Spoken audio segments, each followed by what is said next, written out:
Nighthawk is a Vekoma Flying Dutchman coaster located at Carowinds in Charlotte, North Carolina, and in this video I will be giving my personal thoughts on this rather controversial coaster. I'll begin by giving a short bit of history and the stats before going over the layout and what I like and dislike about the ride, before finishing by giving it a final score out of 10. With all that said, let's get into this. In the year 2000, Vekoma debuted their newest model, the Flying Dutchman, with stealth at California's Great America. The coaster didn't stay there long, though. In 2003, it closed for a new water park, and Paramount made the decision to relocate the steel coaster to Carowinds. It opened there in 2004 as the first ever coaster themed to Star Trek, Borg Assimilator. However, the name and theme would meet their demise soon, when Cedar Fair bought out Carowinds from Paramount in 2006. The company did not have the rights to some of the themes Paramount had used, including Star Trek. So in 2008, Borg Assimilator was stripped of its theming and renamed to Nighthawk. The color scheme was also changed a year later from green and black to dark blue supports and bright yellow track, and after seeing it in person, I have to say that it does look very nice. Nighthawk has a height of 115 feet, a max speed of 51 miles per hour, and a track length of only 2,766 feet. That is actually very short, but I honestly didn't find it lacking any length at all, with the ride having a duration of 1 minute and 50 seconds. Nighthawk is one of the few coasters that I would say begins before you even leave the station. Once the 24-passenger train is fully loaded, the cars lean backwards until you are laying on your back. You pull out of the station heading backwards and take a left turn before going up the lift hill. This is honestly one of my favorite lift hills, as there is nothing blocking your view. You can look all over the park, and it is actually really cool. After the long lift hill, you crest over the top and go down a small drop. This is actually a pretty strange feeling, as you're sort of upside down, but also not really. Right after this, you quickly go through a quite snappy lie-to-fly element, where I noticed a few things.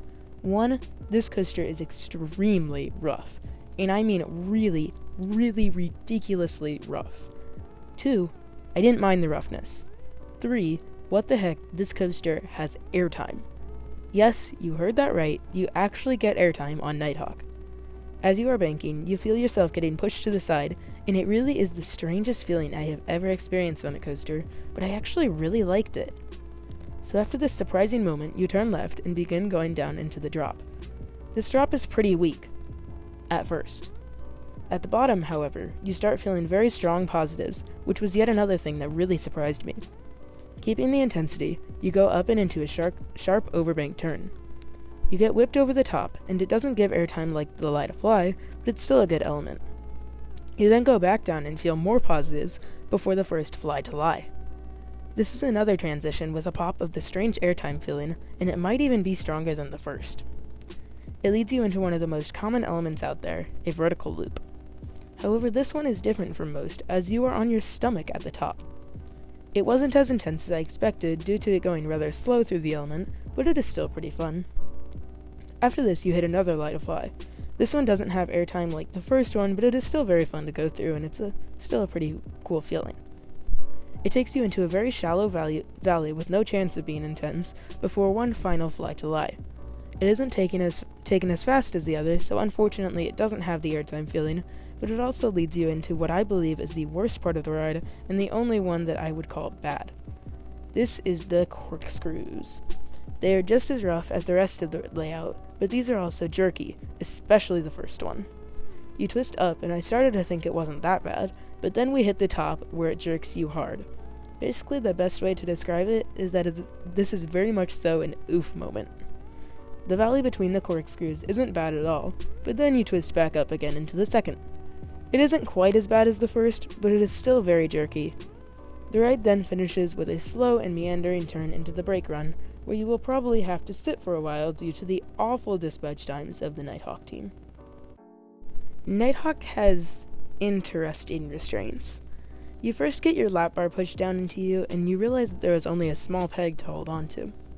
The lap bar is pretty bulky and not super comfortable, but also not awful. The worst part of it, in my opinion, is the shin guards, but I know why they're necessary. Unfortunately, this lap bar isn't the only restraint, because you also have a vest-style restraint that comes around you, and it secures your torso. The vest isn't really uncomfortable, but it is pretty bulky and weird. So I don't have a massive problem with the restraints, and they aren't that bad during the actual ride, but they also aren't the comfiest things ever. As I said before, Nighthawk is incredibly rough, but I didn't notice the roughness too much, and I think the reason for this is that I did not let my head rest on the seat.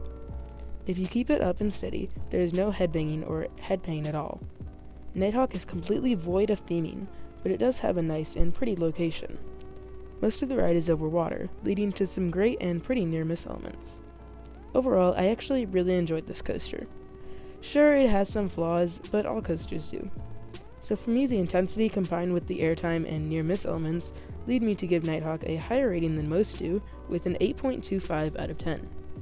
It ranks as my 15th favorite coaster out of 60, and in my mind, it is very deserving of that. So that's going to do it for this review. If you have ridden Nighthawk, please tell me if you agree or disagree with my thoughts in the comments, and if you are new, make sure to subscribe, and I will see all of you guys next time. Bye.